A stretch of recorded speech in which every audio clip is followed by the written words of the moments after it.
Match ইয়ার এই বছরের সেরা ম্যাচ বলতে পারেন বাংলাদেশের পাকিস্তানের সাথে এই টেস্ট ম্যাচটি, এবং লিটনেরও সেরা একটা ইনিংস বলতে পারেন এই ম্যাচটি। যখন বাংলাদেশের ব্যাটিং লাইন আপ একের পর এক ঝরে পড়ছিল, সাদমান ইসলাম 23 বলে মাত্র 10 রান করে তিনি আউট হয়ে গেছেন। জাকির হাসান মাত্র 16 বলে 1টি রান করে আউট হয়ে গেছে। ক্যাপ্টেন শান্ত, নাজমুল হোসেন শান্ত মাত্র 6 বল থেকে 4টি রান করে তিনি কিন্তু আউট হয়ে গেছেন। মমিনুল হক বিশ্বাসযোগ্য প্লেয়ার, বাট এবারও তিনি কিছু করতে পারেননি। 2 বলে 1 রান করে আউট হয়ে গিয়েছেন। মুশফিকুর রহিম ভরসাযোগ্য এবং টিকে থাকার প্লেয়ার, বাট তিনি মাত্র 9 বল থেকে 3টি রান করে কিন্তু আউট হয়ে গিয়েছেন। সাকিব আল হাসান বোলিংয়ে ভালো করলে ব্যাটিংয়েও ভালো, কিছুটা ভালো আনার চেষ্টা করা উচিত, বাট এখন পর্যন্ত তিনি কিন্তু তেমন ফলস্বরূপ কোনো পারফরমেন্স দিতে পারছেন না। 10 বল থেকে মাত্র 2 রান করে কিন্তু তিনি আউট হয়েছেন। এরকমভাবেই কিন্তু বাংলাদেশের টিমটা একটা সময় মনে হচ্ছিল হয়তো বিশ্বের সবথেকে লজ্জাজনক হারের সম্মুখীন হবে বাংলাদেশ, বাট এখান থেকে আসলে পরিকল্পনাই করা যায় না যে অ্যাকচুয়ালি বাংলাদেশ এই পজিশনে এসে দাঁড়াবে। মাত্র 26 রানে 6টি উইকেট যখন বাংলাদেশের পড়ে গিয়েছিল, তখন আসলেই মনে হচ্ছিল না যে বাংলাদেশ সর্বোচ্চ হলে হয়তো মনে হচ্ছিল যে 50 করবে, কারণ লিটন অথবা মেহেদী হাসান মিরাজের উইকেটটা পড়ে গেলেই তো আমাদের কাহিনি খতম। এখানেই কিন্তু কাহিনি খতম, এর বাইরে কিন্তু আর পরিকল্পনা করতে পারি না। তবে অবশ্যই ধন্যবাদ দিতে হয় লিটন দাস এবং মেহেদী হাসান মিরাজকে। লিটন দাস অবশ্যই এটা বলতে হবে, একটা সেরা একটা ইনিংস, 13টি 4 এবং 4টি ছক্কার জয়ে 228টি বল থেকে 138টি রান কিন্তু তিনি তুলে নিয়েছেন, যা তার জীবনের ক্যারিয়ারের সেরা ইনিংসও বলতে পারেন। যদিও বা এর থেকে আরও একটি সেরা ইনিংস রয়েছে যেটা 141 রানের।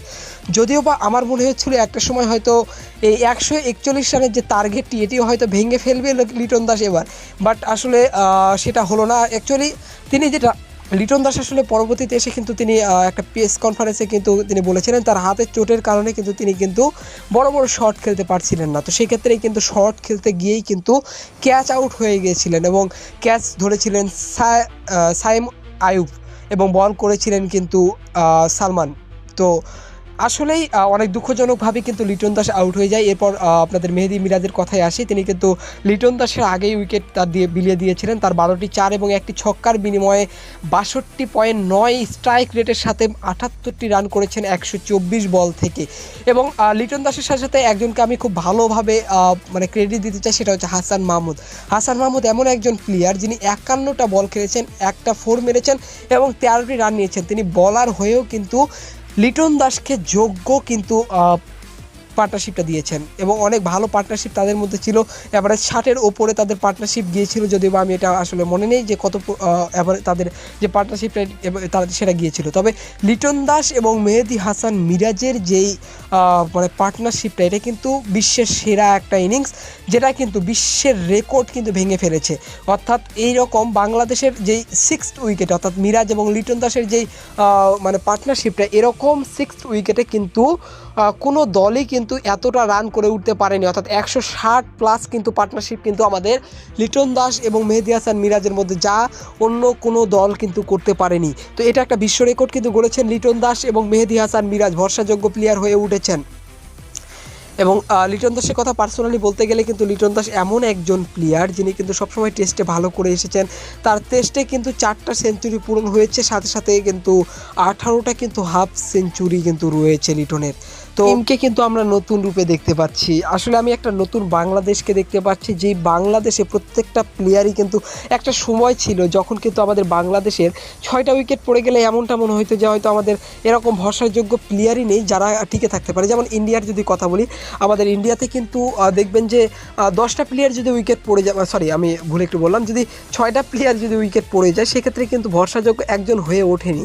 বাট আমাদের বাংলাদেশে এমনটা হয় না, যখন উইকেট পড়তে থাকে তো পড়তেই থাকে, এরকম অবস্থায়। কিন্তু এখন বর্তমানে বাংলাদেশের যে খেলার যেই গতিটা, বা বাংলাদেশ এত সুন্দরভাবে এগিয়ে যাচ্ছে যেটা আসলে বলার বাইরে। তো অনেক সুন্দর খেলেছে বাংলাদেশ, অবশ্যই সকলে ওয়েলকাম জানাবেন বাংলাদেশকে। আমাদের আশা করছি আমাদের সেকেন্ড যে টেস্টটি রয়েছে সেটাও আমরা জিতবো। এবং এবার আসি বোলিং নিয়ে।